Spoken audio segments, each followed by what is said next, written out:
romance de fantasia O Senhor dos Anéis, de J.R.R. Tolkien. Há um personagem chamado Gollum que viveu por séculos em uma caverna profunda nas Montanhas Nebulosas, dentro da cidade dos Goblins. Essa caverna, escura e profunda, tinha túneis sinuosos como um labirinto e continha um grande lago que até mesmo os Goblins próximos evitavam. Curiosamente, existe uma caverna de Gollum na vida real nos Estados Unidos. Ela está localizada em uma caverna sem nome na parte mais profunda da montanha Y, em Provo, Utah. A caverna é preenchida com água durante todo o ano e, em seus níveis mais altos, pode ser bastante traiçoeira, lembrando um pequeno lago.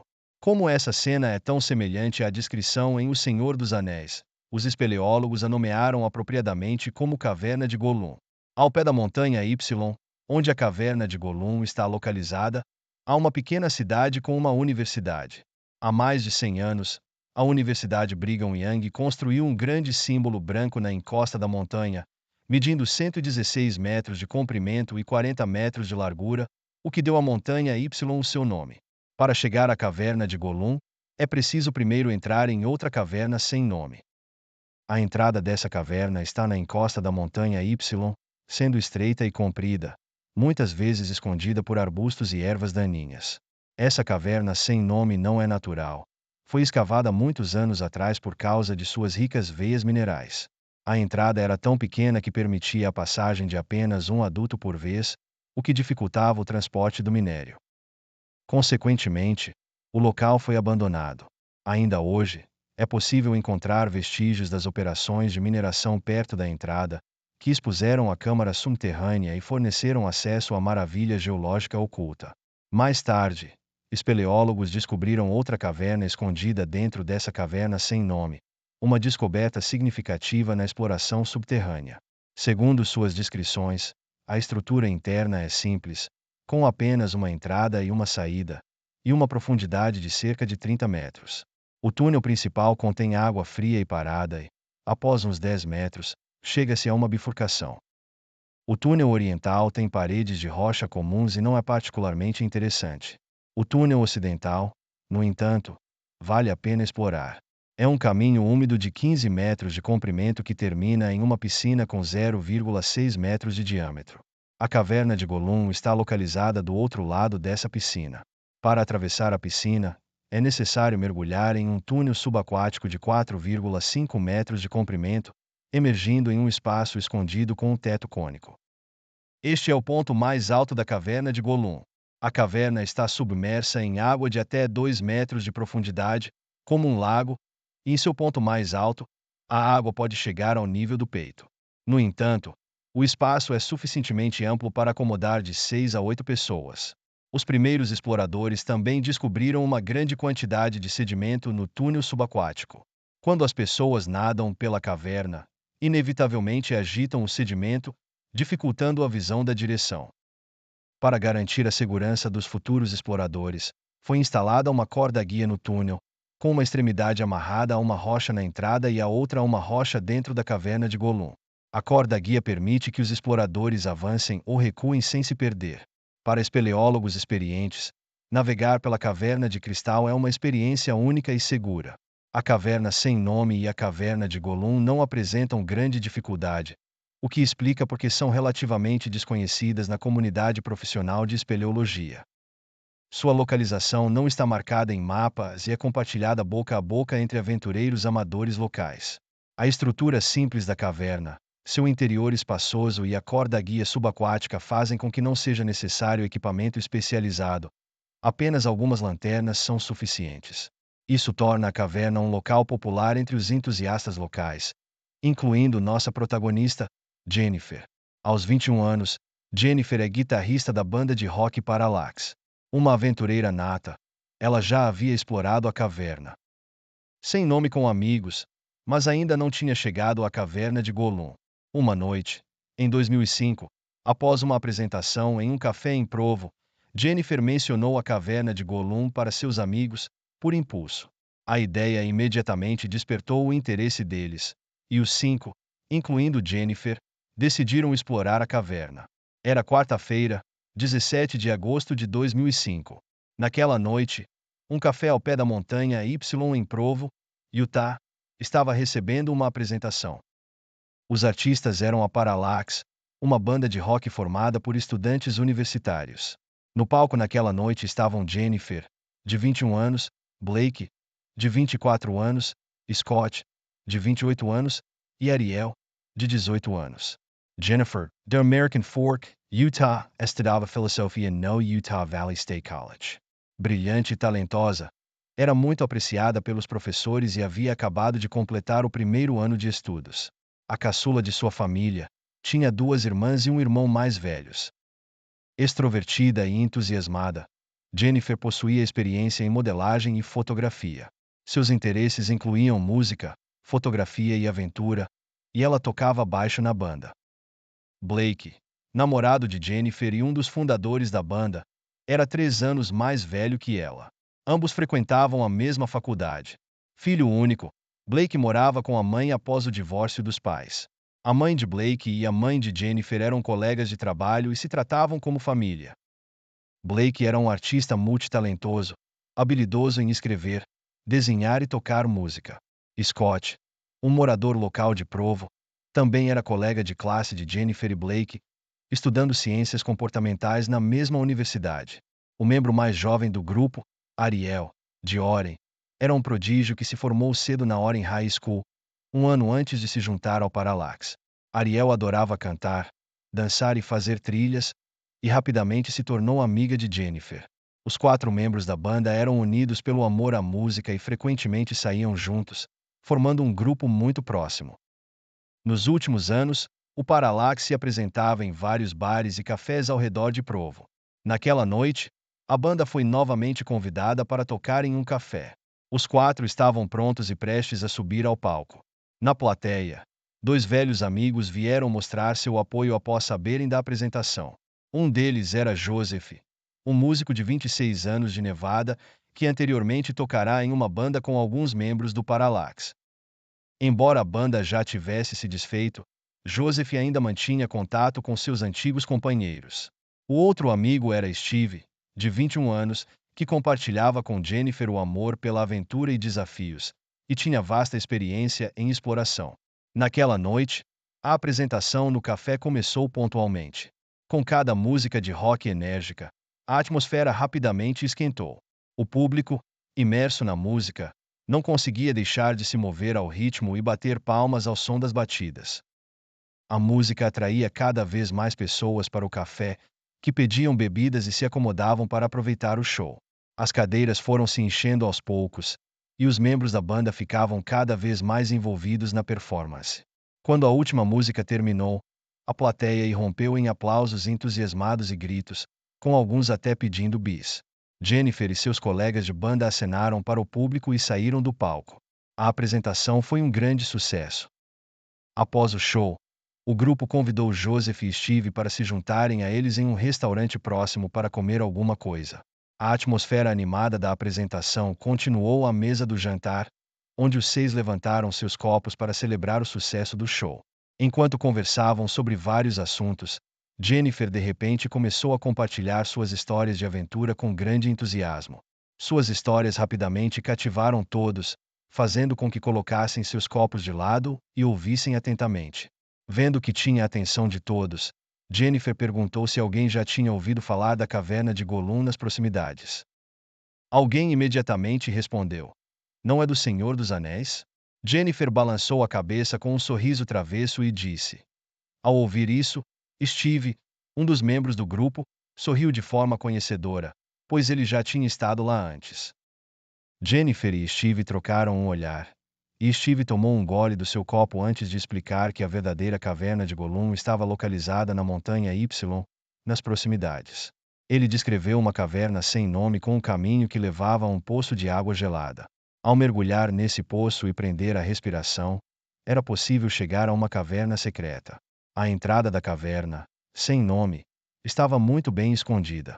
Muitos exploradores procuraram a montanha Y em vão, desconhecendo o terreno, e apenas alguns conseguiram encontrá-la. O grupo exibiu expressões curiosas, e alguém perguntou brincando a Jennifer se ela estava inventando histórias para entretê-los. Jennifer riu e balançou a cabeça, dizendo que ela mesma já tinha estado dentro da caverna sem nome. Jennifer contou como ela e alguns amigos fizeram recentemente uma expedição à Montanha Y. Eles encontraram uma entrada estreita na encosta. Movidos pela curiosidade, se espremeram para dentro um a um. Lá dentro, a caverna era mal iluminada, cheia de água, e os túneis eram muito baixos. Jennifer e seus amigos tiveram que se curvar para atravessar a água por uma curta distância. À medida que avançavam, o nível da água subia até suas panturrilhas. Incertos sobre o que encontrariam adiante e com a água fria se tornando insuportável para um de seus companheiros, decidiram voltar por segurança. No entanto, depois de sair, Jennifer não conseguia parar de pensar naquela caverna sem nome. Através de várias pesquisas, ela soube sobre uma caverna escondida mais adiante, conhecida como Caverna de Golum. Ela lamentou não ter insistido na última vez e estava ansiosa para voltar e alcançar a parte mais profunda da Caverna de Golum. Quando terminou de falar, a mesa explodiu de empolgação. Alguns incentivaram Jennifer a retornar, enquanto outros duvidaram da veracidade da história, achando que era apenas um boato. Durante a discussão, Steve interveio, confirmando que a caverna de Golum era real porque ele mesmo já havia estado lá. As palavras de Steve surpreenderam a todos, inclusive Jennifer, que olharam para ele, incentivando-o a continuar. Steve descreveu a caverna com entusiasmo, explicando que, embora a caverna dos gigantes fosse impressionante, a caverna de Golum tinha suas peculiaridades. Apesar de ter um pouco de água, ela não era profunda e podia ser facilmente atravessada. Inicialmente, havia apenas uma passagem principal, que eventualmente se dividia em dois ramos mais adiante.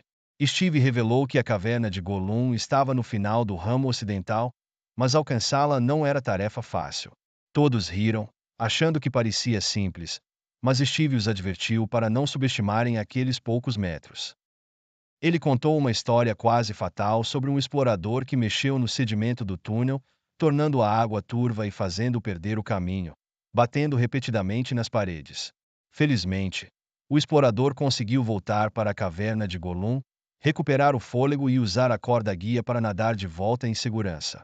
Apesar do relato cauteloso de Steve, o grupo ao redor da mesa sentiu uma mistura de medo e crescente curiosidade sobre a caverna de Golum. Jennifer, que anteriormente havia desistido no meio do caminho, agora estava mais determinada a alcançar a misteriosa caverna. Ela sugeriu que explorassem a caverna naquela mesma noite. O grupo concordou rapidamente, achando que era uma ótima ideia, especialmente com a orientação de Steve. No entanto, já era tarde. Steve olhou a hora e, vendo que já passava da meia-noite, lembrou que tinha trabalho no dia seguinte. Ele recusou educadamente o convite, optando por ir para casa e descansar. Ainda assim, os membros restantes do grupo estavam ansiosos e determinados a explorar a caverna naquela noite. Pegaram emprestadas 2 lanternas e algumas velas do dono do restaurante e partiram montanha acima para encontrar a entrada da caverna. Era madrugada e o céu estava completamente escuro. A montanha estava deserta, coberta de ervas daninhas, e apenas os sons de insetos e rajadas ocasionais de vento, que lembravam o rosnado baixo de uma fera, podiam ser ouvidos, criando uma atmosfera assustadora.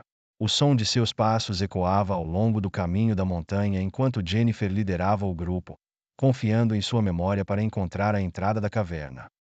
Segurando as lanternas, eles conversavam e riam, ocasionalmente se abaixando para afastar arbustos e ervas daninhas, tomando cuidado para não perder a entrada.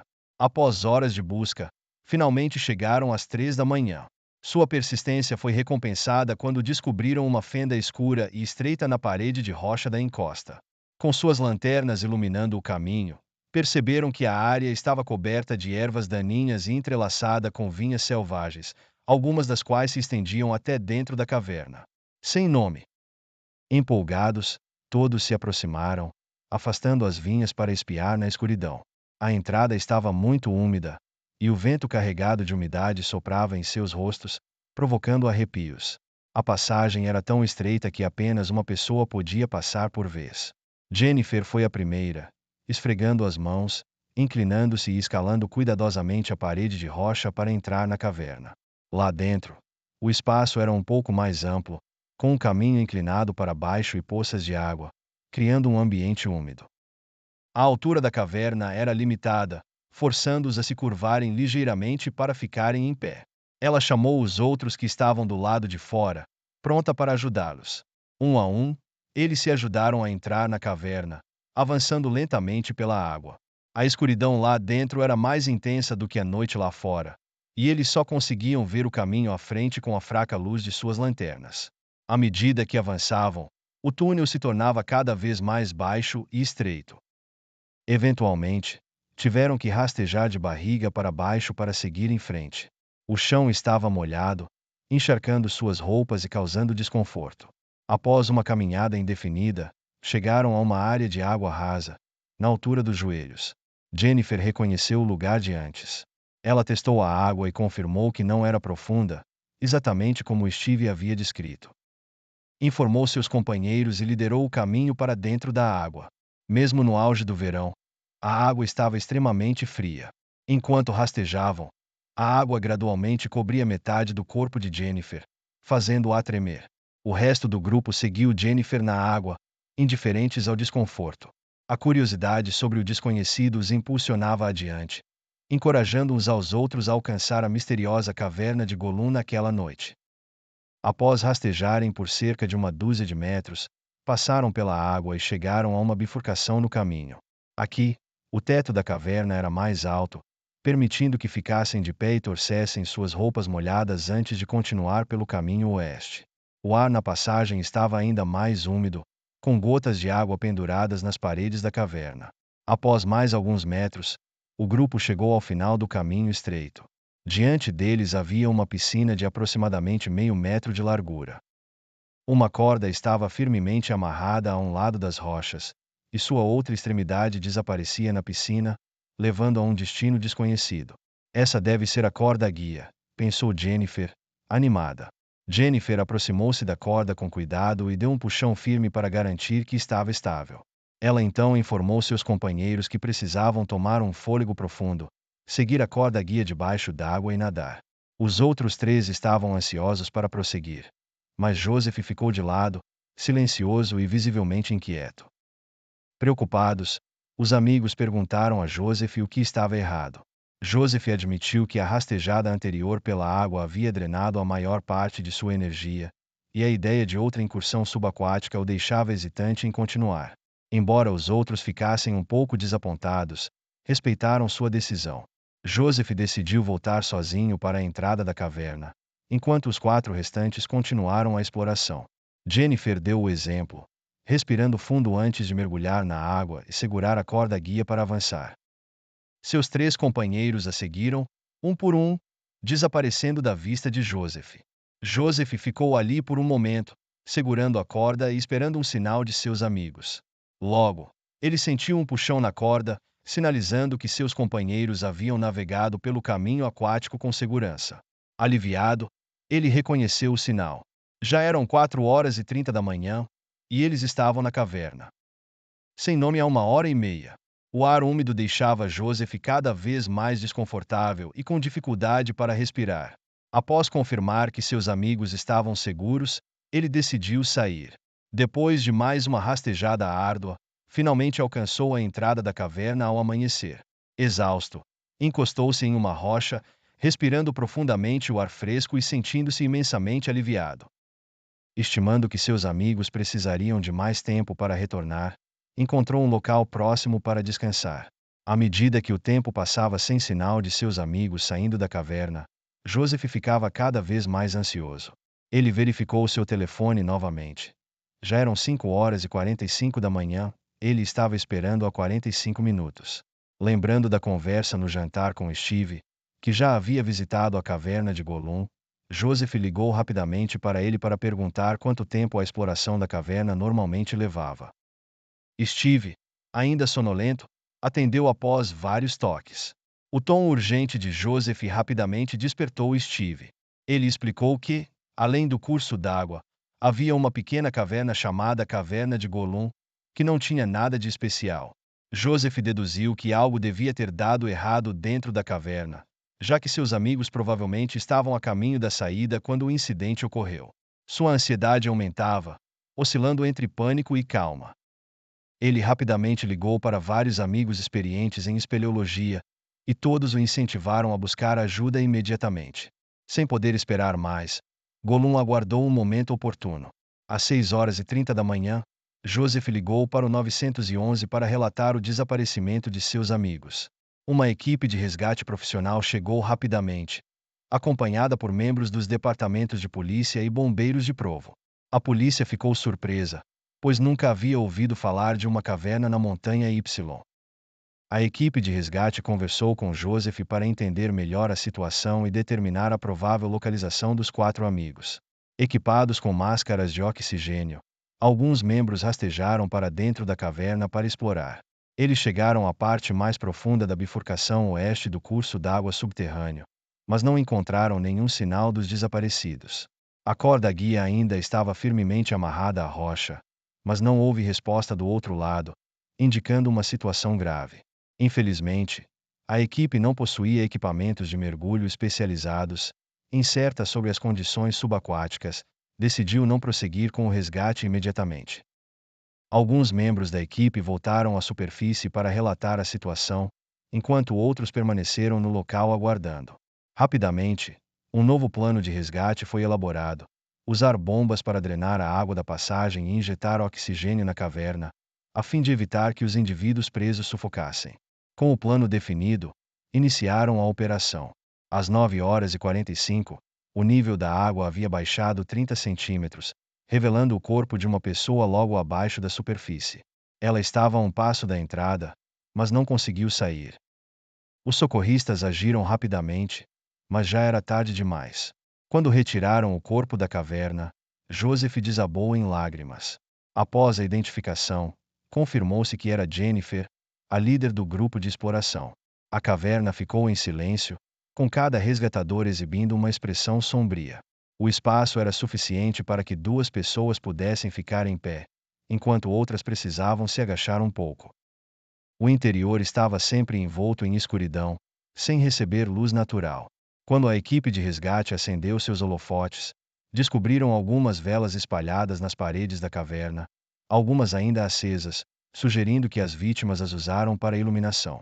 Testes revelaram que o nível de oxigênio na caverna de Gollum era de 19%, abaixo do nível atmosférico normal de 21%, mesmo após uma manhã inteira de fornecimento contínuo de oxigênio. Como a caverna era selada, a água a isolava do exterior, fazendo com que o oxigênio se esgotasse rapidamente à medida que mais pessoas entravam. A concentração de dióxido de carbono aumentava, causando tonturas e outras reações adversas devido à falta de oxigênio. As velas acesas aceleraram ainda mais a diminuição do oxigênio. Com base na cena, os eventos daquela noite foram reconstruídos. Ao chegar à piscina de madrugada, Joseph, por medo, decidiu não continuar explorando. No entanto, Jennifer e os outros 3 persistiram, determinados a verificar o outro lado da passagem subaquática. Eles respiraram fundo, ligaram suas lanternas, um por um, mergulharam na água. Naquele momento, a água ainda estava relativamente clara. Seguindo a luz de suas lanternas e segurando a corda guia, os 4 nadaram em direção ao outro lado da caverna. A jornada correu bem, e eles chegaram com sucesso à caverna de Gollum. Emergindo da água, observaram os arredores escuros com curiosidade. Após superar tantos obstáculos para chegar ali, não queriam partir depois de uma breve olhada. Para enxergar melhor, acenderam as velas que trouxeram.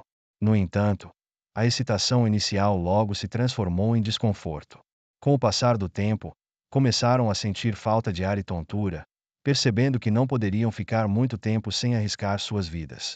A passagem inicial havia levantado muito sedimento, tornando a água turva. Incapaz de enxergar, Jennifer entrou em pânico e perdeu o controle da corda guia. Tateando na água, não conseguiu encontrá-la. Confiando na memória, tentou nadar mecanicamente para frente. A água fria a deixou extremamente desconfortável e tonta. A curta passagem de 4 a 5 metros parecia interminável. Eventualmente, Jennifer perdeu a consciência de exaustão na água, incapaz de alcançar a saída. Na caverna de Gollum, os outros 3 lutavam para respirar enquanto tentavam nadar de volta pelo túnel turvo. Após alguns minutos, Presumiram que Jennifer havia chegado ao outro lado. A segunda pessoa respirou fundo, agarrou a corda guia e mergulhou, mas enfrentou os mesmos problemas. Após tanto tempo na caverna, ela se sentiu tonta e a água fria dificultava o movimento de seus membros. Tentando se orientar no escuro, ela se agarrou à corda, mas encontrou uma situação ainda mais desesperadora. O corpo inconsciente de Jennifer bloqueava a passagem. Incapaz de prosseguir e percebendo que sua companheira já estava em apuros, o medo a dominou. Todos eram amadores sem experiência em lidar com emergências. Ela tentou empurrar Jennifer para frente, mas não conseguiu movê-la. No espaço confinado e escuro do túnel subaquático, era impossível se virar.